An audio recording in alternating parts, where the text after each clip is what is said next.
ನಮಸ್ಕಾರ. ಅಜ್ಜಿ ಮತ್ತು ಮಕ್ಕಳು ಕುಳಿತುಕೊಂಡು ಮಾತಾಡ್ತಾ ಇರ್ತಾರೆ.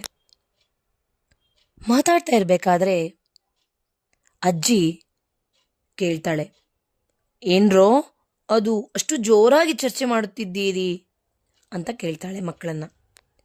ಏನಿಲ್ಲ ಅಜ್ಜಿ, ಇವತ್ತು ನಮ್ಮ ತರಗತಿಯಲ್ಲಿ ಒಂದು ಹುಡುಗ ಏನು ಮಾಡಿಬಿಟ್ಟ, ಒಂದು ಪುಸ್ತಕ ಕದ್ಬಿಟ್ಟ.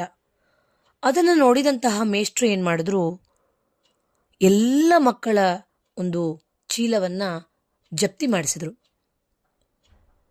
ತಕ್ಷಣವೇ ಒಬ್ಬ ಹುಡುಗ ಎದ್ದು ನಿಂತು ಹೇಳ್ದ, ಅಜ್ಜಿ ಸಾರ್, ನಾನು ಸಾರ್ ಕದ್ದಿದ್ದು ಆ ಪುಸ್ತಕವನ್ನು, ದಯವಿಟ್ಟು ನನ್ನ ಕ್ಷಮಿಸಿಬಿಡಿ, ಇನ್ನೊಂದು ಸಾರಿ ಹೀಗೆ ಮಾಡೋದಿಲ್ಲ, ನನ್ನನ್ನು ಹೊಡಿಬೇಡಿ, ನನ್ನನ್ನು ಕ್ಷಮಿಸಿಬಿಡಿ ಸಾರ್ ಅಂತ ಹೇಳ್ದ. ಅಜ್ಜಿ, ನಾವು ಇನ್ಮೇಲಿಂದ ಯಾರು ಆ ಹುಡುಗನ್ನ ಮಾತಾಡ್ಸೋದಿಲ್ಲ ಅಜ್ಜಿ, ನಮಗೆ ಅವನು ಕಂಡ್ರೆ ಆಗೋದೇ ಇಲ್ಲ, ಕಳ್ತನ ಮಾಡಿಬಿಟ್ಟ ಅವನು ಅಂತ ಹೇಳಿ ಮಕ್ಕಳೆಲ್ಲ ಸೇರಿಕೊಂಡು ಅಜ್ಜಿಗೆ ಹೇಳಿದ್ರು. ಅಜ್ಜಿ ಹೇಳ್ತಾಳೆ, ನೋಡಿಪ್ಪ, ಹಾಗೆಲ್ಲ ಮಾಡಬಾರ್ದು, ಅವನು ಪಶ್ಚಾತ್ತಾಪದಿಂದ ನಿಜವನ್ನು ಒಪ್ಕೊಂಡಿದ್ದಾನೆ, ಒಳ್ಳೆಯವನಾಗ್ತೀನಿ ಅಂತ ಹೇಳ್ತಾ ಇದ್ದಾನೆ, ಅಂಥವನಿಗೆ ಒಂದು ಅವಕಾಶವನ್ನು ಕೊಡಬೇಕು, ಅದನ್ನೇ ಹೋಲುವಂತಹ ಒಂದು ಕತೆ ಹೇಳ ನಿಮಗೆ ಅಂತ ಹೇಳಿ ಅಜ್ಜಿ ಹೇಳ್ತಾಳೆ. ಒಂದಿನ ಏನಾಯ್ತು ಗೊತ್ತಾ, ಒಬ್ಬ ರಾಜನ ಅರಮನೆಯಲ್ಲಿ ಒಂದು ಚಿನ್ನದ ಉಂಗುರ ಕಳ್ಳತನ ಆಯಿತು. ಆಗ ಎಲ್ಲರಿಗೂ ಕಳ್ಳರನ್ನು ಹುಡುಕಿಸ್ಬೇಕು ಅಂತ ಹೇಳಿ ರಾಜ ಏನು ಮಾಡ್ದ, ಆಜ್ಞೆ ಹೊಡಿಸ್ಬಿಟ್ಟ. 4 ಜನ ಕಳ್ಳರು ಸಿಕ್ಕರು. ಆವಾಗ ರಾಜ ಮೊದಲನೇವನನ್ನು ಕೇಳ್ತಾಳೆ, ನೀನು ಉಂಗುರವನ್ನು ಕದ್ದಿದ್ದೀಯಾ ಎಂದು. ಆಗ ಅವನು ಹೇಳ್ತಾನೆ, ಕಳ್ಳ, ಸ್ವಾಮಿ, ನನಗೆ ಅದರ ವಿಚಾರವೇ ಗೊತ್ತಿಲ್ಲ ಅಂತ ಹೇಳಿ ಸುಳ್ಳು ಹೇಳಿಬಿಟ್ಟ. ಎರಡನೇಯವನನ್ನ ಕರೆದು ಕೇಳ್ತಾನೆ, ಏನಪ್ಪ, ನೀನು ಉಂಗುರವನ್ನು ಕದ್ದೆಯಾ ಇವರ ಜೊತೆ ಸೇರಿ ಎಂದು ಕೇಳಿದ. ಅವನು, ಮಹಾಸ್ವಾಮಿ, ಇವರು ಯಾರೆಂದೇ ನನಗೆ ಗೊತ್ತಿಲ್ಲ, ನಾನು ಕದ್ದೂ ಇಲ್ಲ, ಮತ್ತೆ ಇವನು ಕೂಡ ಸುಳ್ಳು ಹೇಳಿಬಿಟ್ಟ. ಮೂರನೆಯವನನ್ನು ಕರೀತಾನೆ ರಾಜ. ಕರೆದ್ಬಿಟ್ಟು ಮತ್ತೆ ಅದೇ ಪ್ರಶ್ನೆಯನ್ನು ಕೇಳ್ತಾನೆ.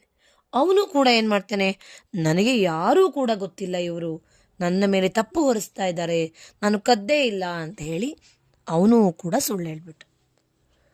ರಾಜಂಗೆ ಕೋಪ ಬಂದ್ಬಿಡ್ತು, ಏನೆಲ್ಲರೂ ಸುಳ್ಳನ್ನೇ ಹೇಳ್ತಾ ಇದ್ದಾರೆ ಅಲ್ಲ ಅಂತ ಹೇಳಿ.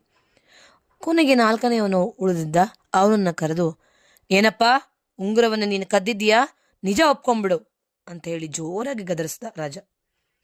ಆಗ ಅವನು ಕಣ್ಣೀರನ್ನ ಸುರ್ಸಕ್ಕೆ ಶುರು ಮಾಡಿಬಿಟ್ಟ.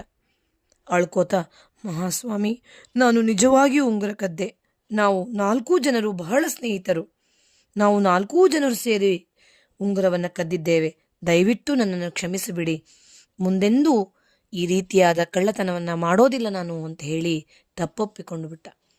ಮಹಾರಾಜನಿಗೆ ಬಹಳ ಸಂತೋಷ ಆಯಿತು.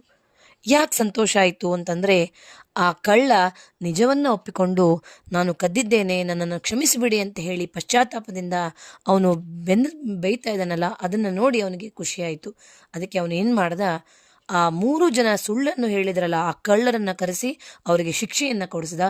ಆ 4ನೇಯವನು ಸತ್ಯವನ್ನು ಒಪ್ಕೊಂಡಲ್ಲ, ಅವನಿಗೆ ಒಂದು ಅವಕಾಶವನ್ನು ಕೊಟ್ಟು ಬಹುಮಾನವನ್ನು ಕೊಟ್ಟು ಕಳಿಸ್ದ. ಇದರಿಂದ ನಾವೇನು ತಿಳ್ಕೋಬೇಕು ಮಕ್ಕಳೇ ಅಂತಂದರೆ, ಕಳ್ಳತನವನ್ನು ಕೆಲವರು ಅನಿವಾರ್ಯಕ್ಕಾಗಿ, ಹಸಿವಿಗೋಸ್ಕರ, ಮನೆಯನ್ನು ನೀಗಿಸುವುದಕ್ಕಾಗಿ ಕಳ್ಳತನವನ್ನು ಮಾಡ್ತಾರೆ. ಇನ್ನೂ ಕೆಲವರು ಅದೊಂದು ದಂಧೆಯಾಗಿ ಮಾಡ್ತಾರೆ.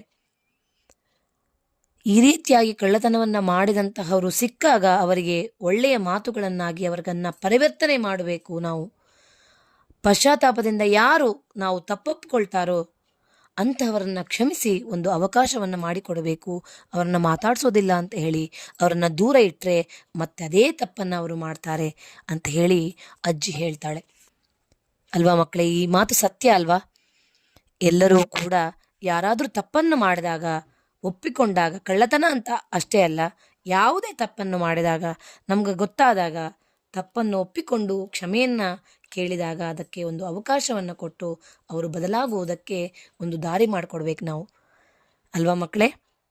ಈ ಒಂದು ಕಥೆಯಿಂದ ನಾವೆಲ್ಲರೂ ಕೂಡ ಒಳ್ಳೆಯತನದಿಂದ ಇರೋಣ ಅಂತ ಹೇಳ್ತಾ ನಮಸ್ಕಾರ.